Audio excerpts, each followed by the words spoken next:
Hey guys, Eric and Roth here. We're going to talk about the Once Upon a Time Season 4 premiere. Full spoilers if you haven't seen it. Now's your warning. All right, commence. This was it. The beginning of the big Frozen tie-in storyline. Engage synergy. Engage synergy. You know, the producers of Once Upon a Time have said that it was their suggestion. Disney did not tell them you must do this. They said it to them, what if we brought them in? I believe that, but I also believe once they said that, Disney's like, oh, okay. Yeah. Let's do this. I mean, it works for everyone, really. Yeah. Well, especially for once, frankly. I mean, the idea is that it's going to give them a ratings boost, and sort of Frozen is still this juggernaut. I believe it was their idea because if you're a savvy producer and you have access to this property, why would you not want to take advantage of that? Yeah. One interesting thing about the introduction of Elsa and Anna is something that you mentioned this morning, which is that it is not a redux, which is what they've done so far. You know, yeah, most of the time, you know, to Disney's credit, they've clearly never said to them, you must make this match our movies exactly. Like, I don't think we've ever seen Snow White in the Snow White outfit and the typical look. Once in a while, Belle, they've done and stuff, but a lot of it is subverting expectations or what the Disney movie told us. So it's like, guess what? Belle was really with Rumpelstiltskin. Guess what? Snow White was really this sort of outlaw. Yeah. But this was much more that movie that everyone saw last year. This is the follow-up to that. Yeah. They've not changed really anything about the characters just yet. So given that this is operating as a quasi-sequel, it's not really a sequel because there's going to be the Frozen short. I'm sure they have people in think tanks right now figuring out how to make an equally successful Frozen movie sequel. Right. But what do you think about how they captured Elsa and Anna? You know, I liked Elsa. You know, More importantly, Sven.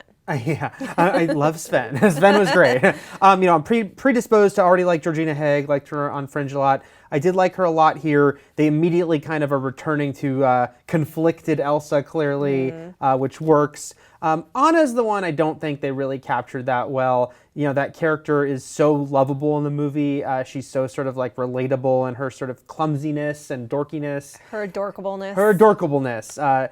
But in Once Upon a Time, there was a couple of little lines referencing that, but for the most part, she was kind of bland, and I don't think really captured what everyone loves about Anna. I don't think they did yet either, and I think it's actually tough though to do live action to capture that because so much of it was the physicality and things that you can do in animation and expressions that they can make in animation that no human being can really make. Right. And then also too is that Kristen Bell, you know, we did an interview with her and she said that she really fought to have Anna be sort of dorky and clumsy and goofy.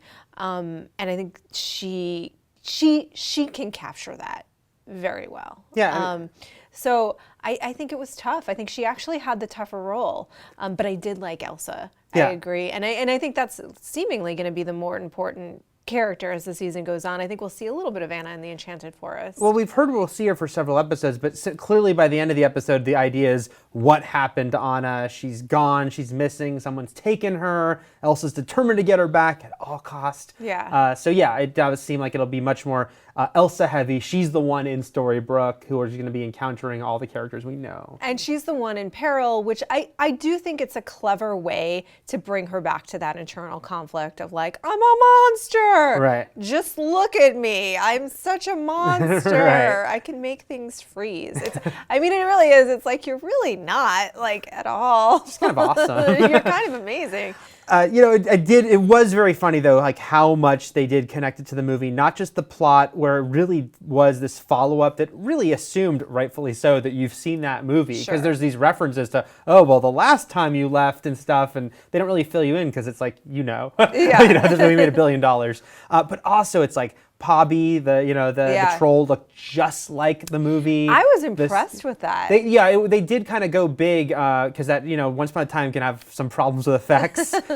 You can tell they spent some more money on this. Even the snow monster, which didn't always look great when it was running around, has, as far as the creature itself, was a pretty decent effect and also looked just like the movie Snow Creature. Yeah. There was obviously this idea that, you know, we're going to hopefully get a lot of new viewers for this. People like love Frozen so much. If you're a kid and loves Frozen and you're not watching Once Upon a Time, here's what you know, and they kept Elsa in the costume the whole episode. Yeah, and I think they're going to keep her in the costume for quite as long as they can. Yeah. Because it's a great costume, Right. frankly.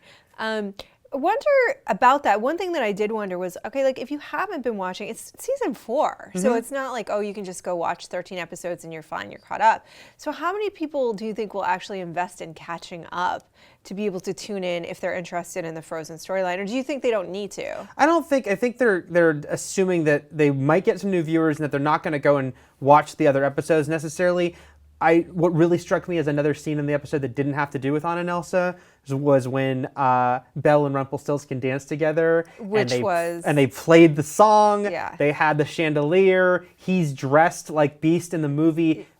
Again, that was, I think, there for the new viewers, right? That was like, look at what else we have. And that immediately was there to do a connective tissue for people who are like, oh, so Rumpelstiltskin is the Beast, you know? And even if you don't quite understand what all the backstory is, that scene is there to like the end. Look, we also have this moment from Disney. Yeah, I actually think it's funny because I actually think that pointedly or not, and I think it was probably pointed, the episode in total did a good job of kind of catching you up to date with where things are at. Like, I'm the evil queen. I tried to be good for a while, but I'm still kind of bad. And it's that level of exposition, where it's like, everybody kind of stated who they were to each other at one point or another. And I was like, that's interesting. You're right. You're right. It's a good point. And I think that definitely was there to be like, hey, this is Robin Hood. Maid Marian has been brought back.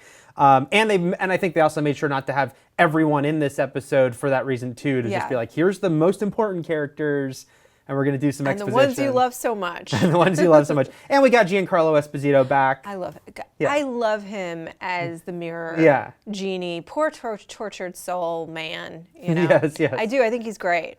So overall, what did you think of this? Because Once Upon a Time to me is a fun show. It's always kind of it is a silly show, and it never quite is as weighty as I think they're trying for sometimes. But overall would you think of the Frozen introduction? I would agree with the assessment of the show in total. I think that the best part of the show for me has been Rumpelstiltskin, Mr. Gold. He's been like consistently the best part of the show. But it is fun, it's silly. I don't think that you can take it seriously, which becomes painful a little bit when it tries to take itself too seriously. Right. But I enjoy watching it. I will say, despite myself almost, not because I'm against it or anything, but just because it's such a clear like corporate synergy thing, I was more engaged. I was engaged with the Elsa storyline, and I was like, you know what? You got me. I'll watch this. It was hard not to be like, Elsa's walking around the modern world. Like there was a moment of, it's like, look, I loved Frozen unabashedly. And so, yeah, it did get me on that. Sometimes I wish Once Upon a Time had a better sense of humor about itself. Me too. Because there's some moments where they're like, a giant snowman is chasing us that could have been played purposely funny, a little tongue-in-cheek, but instead they say it really straight, so it just is kind of like, I don't know if you're selling that, moment. Yeah. But yeah, look, Elsa's walking around freezing things, so. You're probably going to tune in. Are you more likely to tune in now?